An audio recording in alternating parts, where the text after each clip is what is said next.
call the length of curve. And this isn't hard at all. We'll find the length of the curve when the curve is given a parametric equation. So that's what we'll be starting with that one. Let's start with this. We're going to be finding the length of the curve described by parametric curves. We did length of curve in section 8.1. But do you remember it was like the curve was given as y equals x squared or something? In 8.1, find the length of the curve. Yeah, but it was like this. Right? What if it's in parametric form? How are we going to find the length of the curve if we don't feel like eliminating a parameter? And there's an easy way to do it. Here's the formula, but or the method for doing it.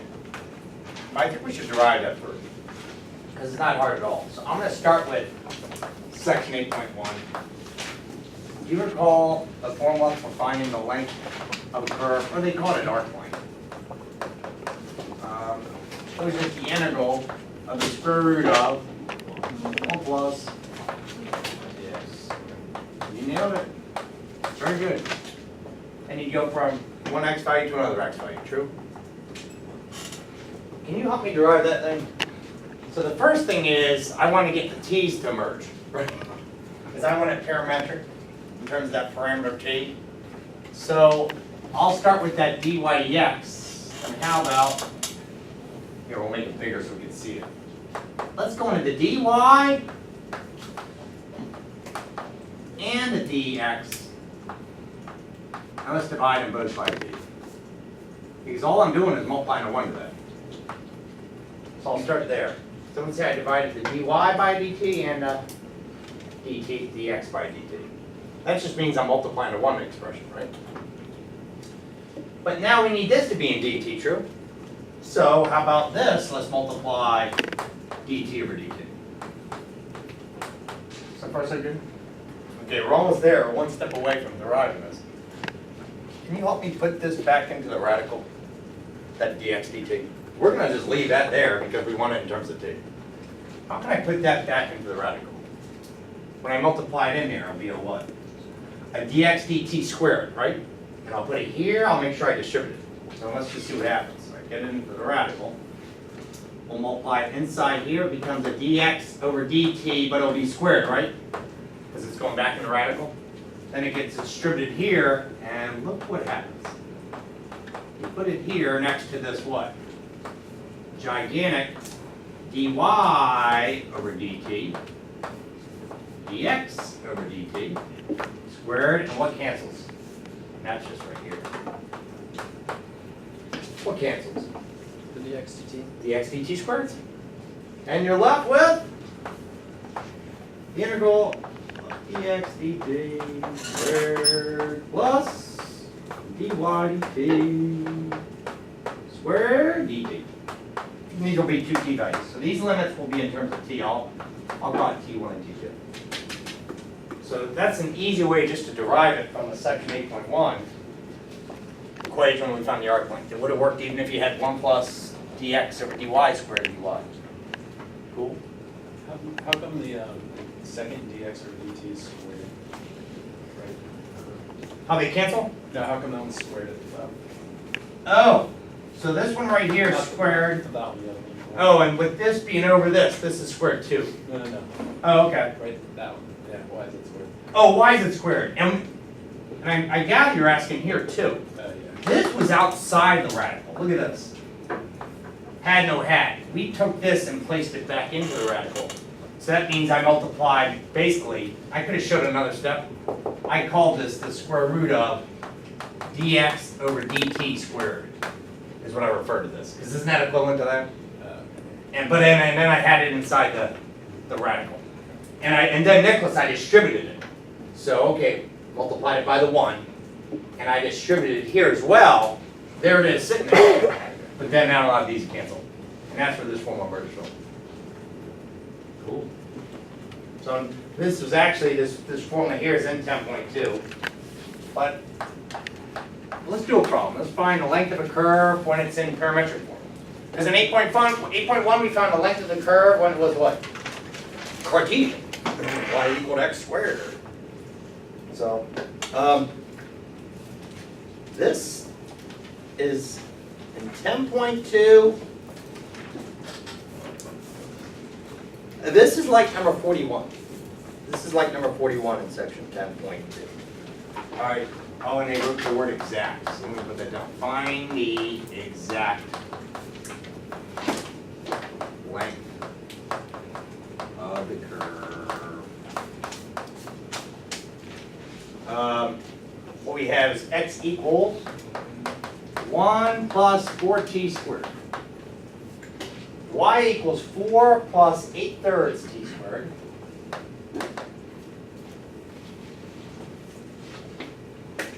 Move this out of the way.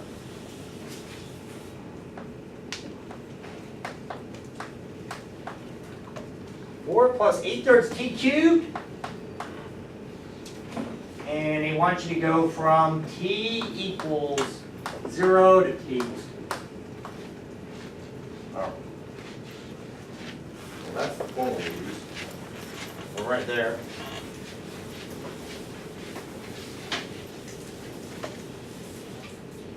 So we're going to do the integral dx dt squared plus dy dt squared. So first thing is we got to get these derivatives, right? But the limits and integration is just going to go from 0 to 2, true? What's the derivative x with respect to t? AT. And what's the derivative of y with respect to t? 8/3 times a 3, then t squared. Is that 8t squared? So far so good? Now let's jam it in the radical. Here we go. 0 to 2. And here comes the length of the curve. Square root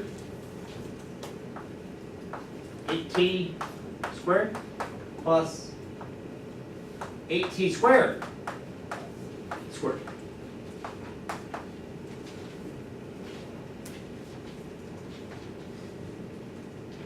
Right. What's 8t squared and what's 8t squared squared?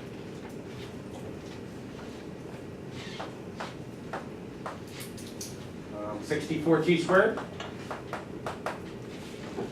This is 64, but now what? T to the fourth? T to the fourth. All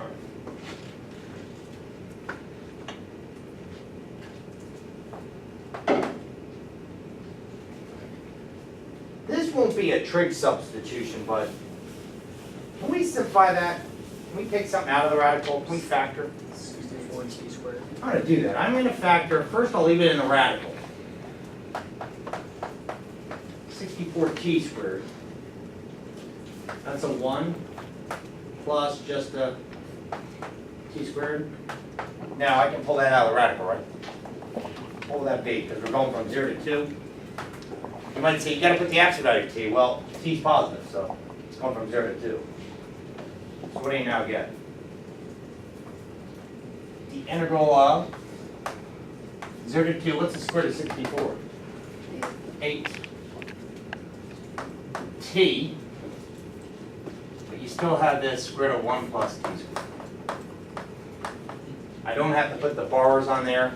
These are positive. T's greater than 0. Yeah. Awesome. How do you do this one though? It's not a trig substitution. It's not arctan. Isn't it just a u sub? What makes it look like a u sub? That power is a squared, that's a power of 2, that's a power of 1. So I'm just going to let u equal to 1 plus t squared. What's du?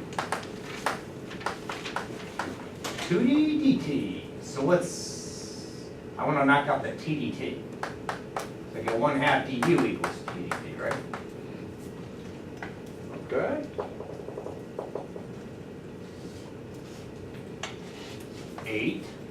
Put the half at the 8.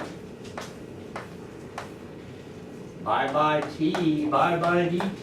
You just got a hat with a u. dt. U du?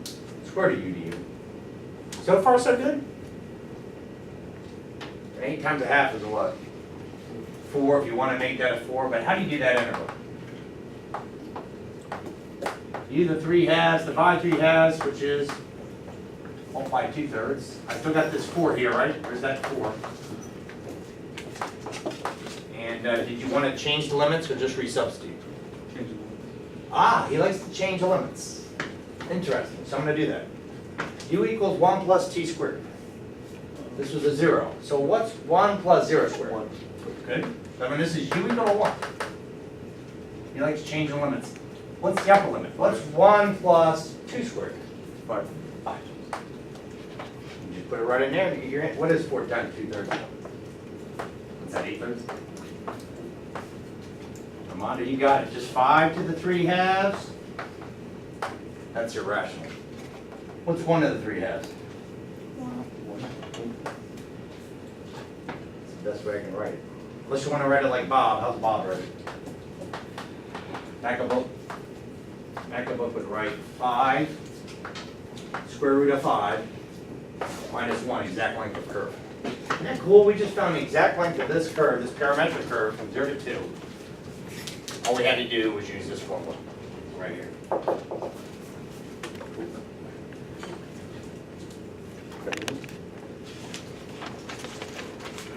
Any questions on that?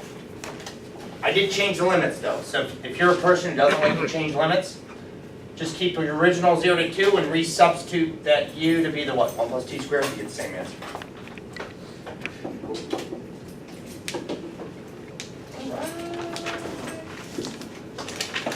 Oh, outstanding, that's exact length of curve. Who's taking Calc 3? Oh, well, it's like over half the class. Guess what the formula is in three-dimensional space? The length of curve. So think of some curve in three-dimensional space like the helix. Guess what the formula is? The formula becomes integral, square root, but you now have how many of these? That's right, there you go. That's exactly what's going to happen. dx dt, dy dt, dz dt. So very good. Single integral. Now we'll find the length of the helix. Any funny looking curve in three-dimensional space. All right. Well, now we'll get back into the polar coordinates and finding the area of polar coordinates. When we were making, last thing we were doing, we were graphing something that had petals in it. Remember the petals? You can use your calculator for support, right? Someone have you graphed it in the calculator? Let's do another one with petals, just so everyone's comfortable with that. And feel free to explore this with your calculator too if you'd like. I'll do it without it. Look at it.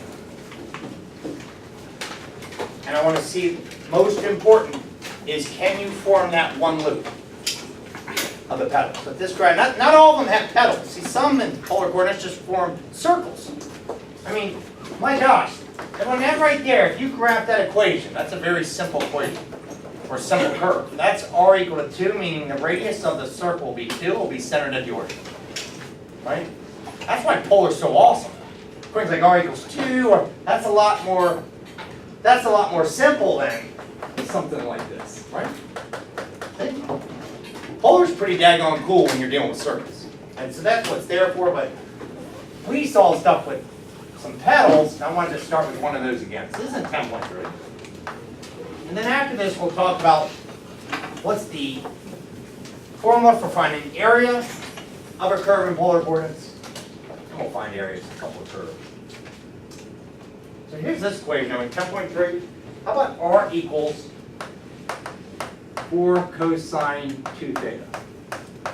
And we'll sketch this. Of course, you could use technology to support you here. The one thing I'm most concerned with, can you help me just sketch one loop? Just one loop. So to sketch this, we'll sketch one loop of this thing. It's a bunch of petals. You know, of the polar curve. So everyone, I will make a table and put some values down here. But before I do, can we look at the relationship of this graph in Cartesian coordinates? Now, what's the relationship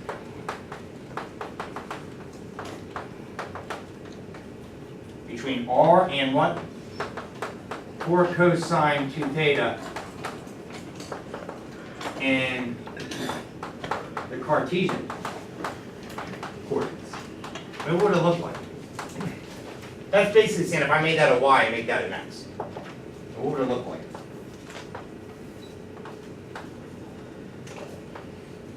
Okay, having 2 theta. What's 2 pi divided 2? That gives me 1 cycle. If anybody's curious how I can figure out 1 cycle is, 2 pi divided by that number is what? So that means it's going to have a cycle of pi. If anybody's curious how I got that. 2 pi divided by 2 means 1 cycle, 1 period will be pi. What's the amplitude? 4. Gets up to 4 and it gets down to what? Negative. Negative. So this graph will go here and then come down here. Come back up here and right there. Well, that's the relationship in Cartesian coordinates. If I basically said that was a y and that's an x, this is what it would look like. We're going to graph the polar curve. We're going to get petals out of this. But let me label these. What was this? Pi over 4. Does anyone know how I know that's pi over 4? Wouldn't that be just 1/4 of this? Cool. Pi over 2. This is 3/4. Hey, sometimes students just need a little review of this. So like, why did I choose, how did I know pi was the actual distance here for the 1 period or 1 cycle? The math formula for sine and cosine curves, it's 2 pi divided by that value right there. 2 pi divided by that value will give me the 1 period, or the 1 cycle. That's for sine and cosine. It's different for tangent. Tangent doesn't have a cycle, right? I mean, it has a cycle, but it has a different period. It's not 2 pi. All right, so I'm going to put these over here. What numbers can I use? Well, we got 0, what else? Pi over 4, what's another one? Pi over 2. Pi over 2, 3 pi over 3 pi over 4, 4. And pi. and pi, and I just want to make 1 cycle. So what are the values that it takes on? What's going on at 0? What's going on at 0? I'm leaving a little room here. I want a little gap because I might explore, if you're curious, we may explore like putting like a negative pi over 4 here. I mean, you might want to do it. Because the cosine curve, the nature of the cosine curve, isn't it an even function? Right? And so, I mean, what would have happened right here if I extended this? It would have came down to what? Negative pi over 4? And if you recall in the last lesson, this should form 1 loop right in there. This could also do another loop. This would form 1 loop, this would form another loop. But that's why I left a little room here. Feel free to do the same thing in notes and go, all right, I'm going to see what's going on at negative pi. And a negative pi over 4, what would it take on up? It would just be what? 0. What's 4 times the cosine of 0? 4, I mean, you can read it from the graph if you want. What's 4 times the cosine of, that'd be 2 times pi over 4, pi over 2? 0. Does everyone see this? There's that 1 loop. That's what's most important to us today. Because we're going to have to find the area of 1 loop of one of these things. And we'll use this formula here, we'll derive that. But we're going to have to know the limits of integration. That's the biggest challenge. You know how to do integrals. Single integrals, you know how to do those. The biggest challenge will be what are going to be my limits to form that 1 loop. Well, you might pull out the calculator and use the arrows to see what it is, but this right here would form 1 loop. Let's see it. You want to see that sketch? What would it look like? At 0, everyone, theta was 0, how far from the pole was it? 4? But at negative pi over 4, what was it? Where is negative pi over 4? That's swinging down here, right? So you can imagine it was here, but if I swung it down to this angle right here, this thing would just swing and go back to a number what? 0. What's going on when it gets to, that's at 45 degrees. I want to point that out.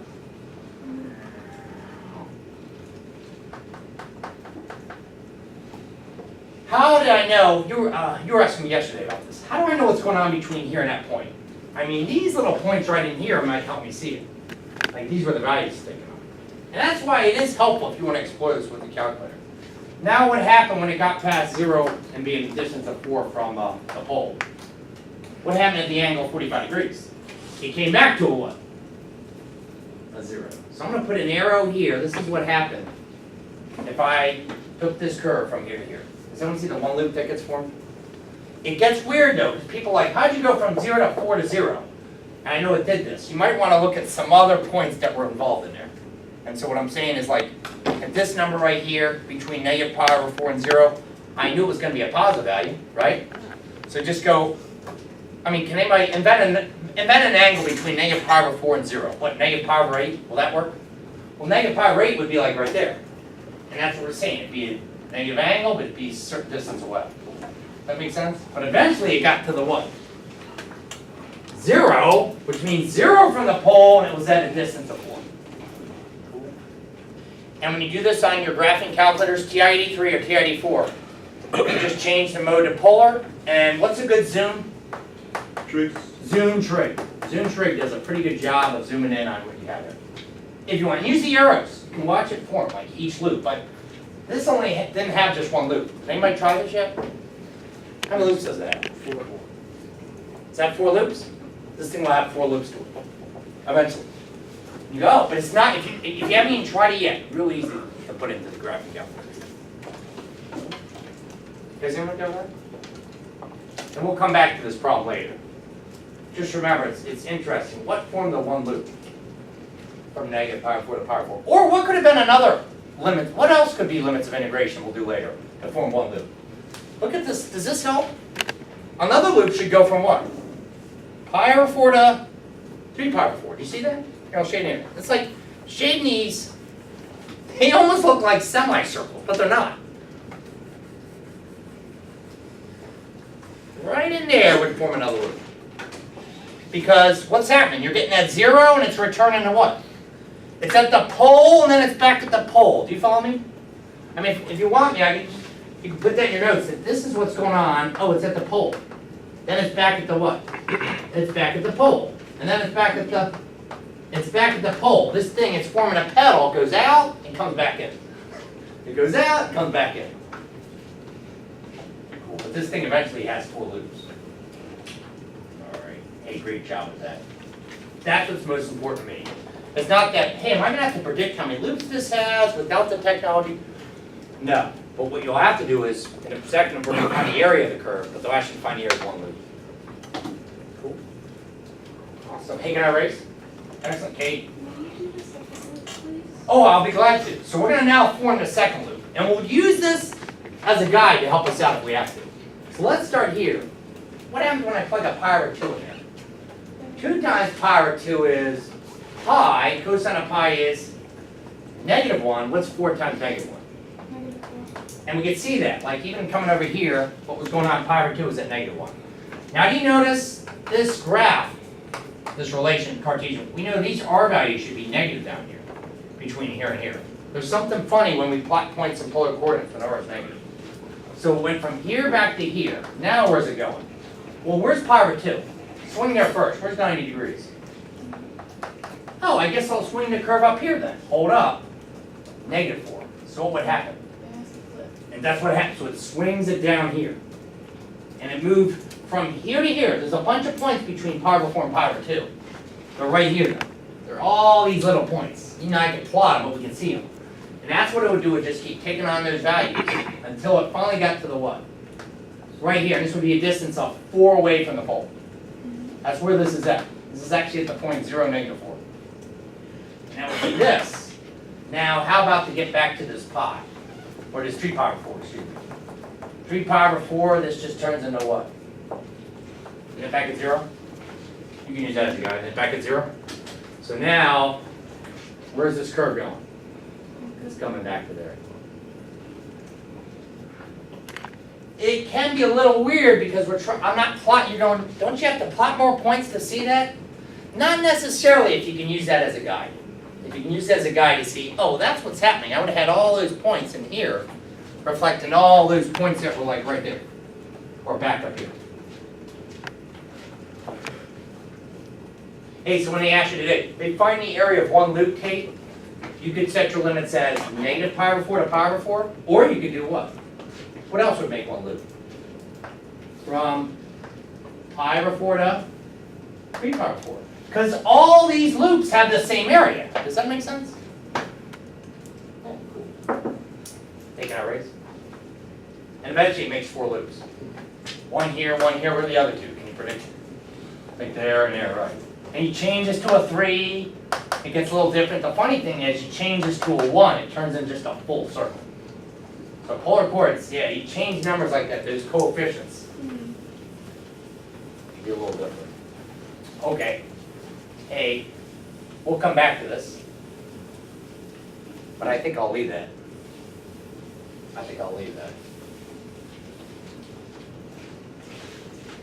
Relationship of 4. That wasn't hard to draw, I can draw that back again.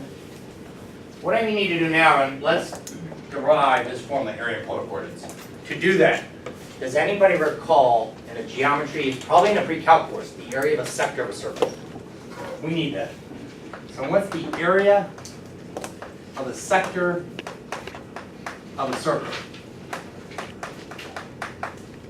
You know, here's a circle, and when this is a circle, a sector is just going from the center outward, like a slice of pizza. That's what it looks like. That's a sector. So how can you get this area right here?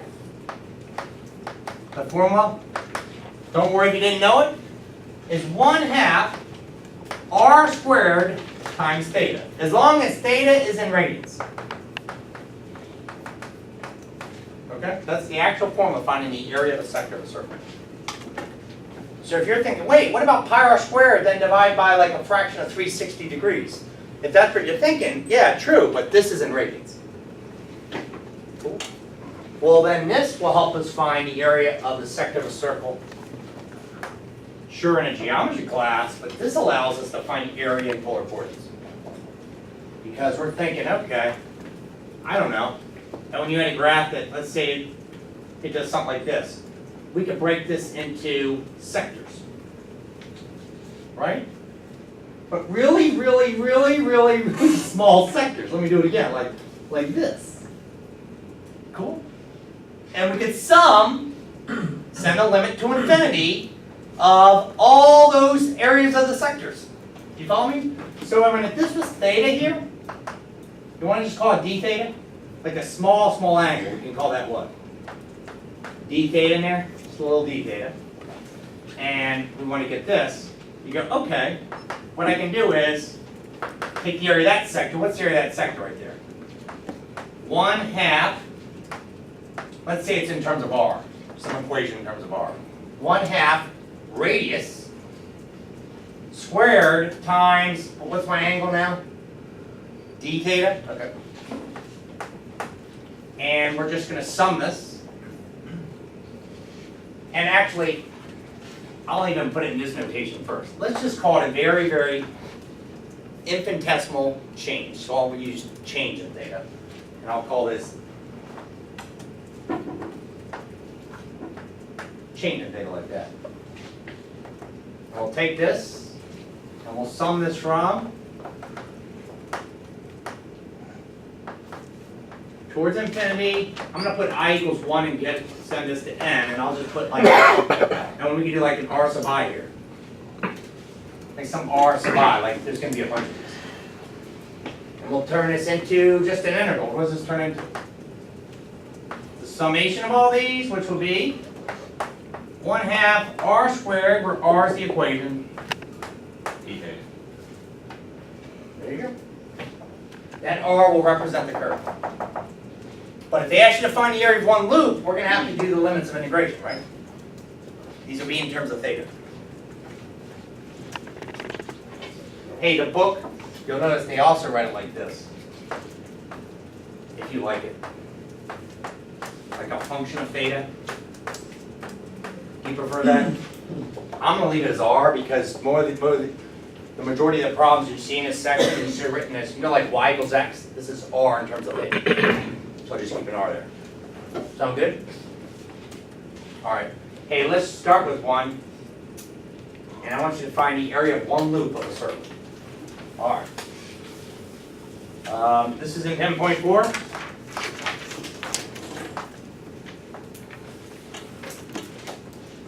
Find the area of one loop.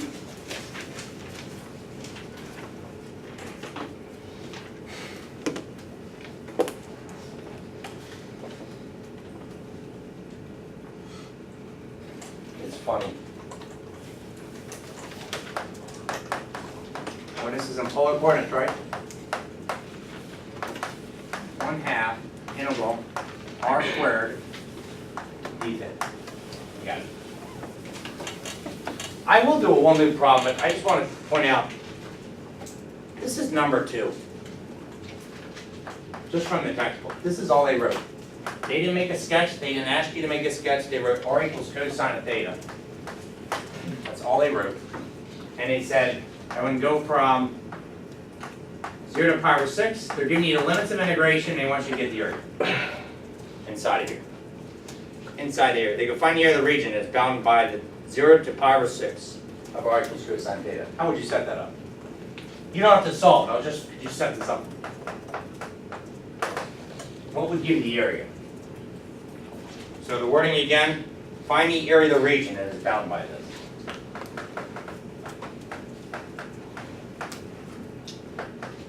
What's the area of the region? Bounded by this curve. It means between 0 and pi over 6. And we haven't even looked at this curve yet, have we? What would be to set up this interval? Would it be 1/2 times the integral from 0 to pi over 6 cosine squared theta? You got it. Kate, thanks. Outstanding. So this problem, piece of cake. If every problem was like this in this section, they'd all be a piece of cake. Because they gave us the one. The limits of integration, true? So we're like, after we do this, if you want to work it out, we can. After we do this problem, let's look at the hard problem. It's like, well, they don't give us the limits of integration on the one loop. You and I are going to have to figure out what forms that one loop. If you have to use your calculator, just kind of help you support us. Something's going to come up common in this section because of the nature of this formula. How do you do integrals of cosine squareds? Don't we need a trig identity? Don't we need a trig identity to do this? Let's see, trig identity. We can leave it up here all class. What's cosine squared of like, I'll just put t. What's cosine squared of t equal to?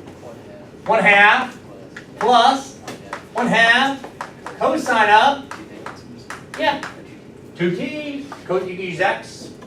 What's the sine squared? It looks just like, this is the one I messed up that one time. I was on the board for like a half hour. I apologize still. Still mad about that. 1/2. Then this is a minus. This doesn't change the sign. It says what? There you go. Those are the power reducing identities. Well, we need them to do those integrals. And they're gonna merge because of the nature of this formula. See the r squared? You're gonna get cosine squareds and sine squareds. If anybody wants to know where these are derived from, if you didn't do that in a trig class or a pre-calc class, they come from those sum and difference formulas. Do you remember that? So if you want to derive that, to help you remember that, that's how you do those. But we need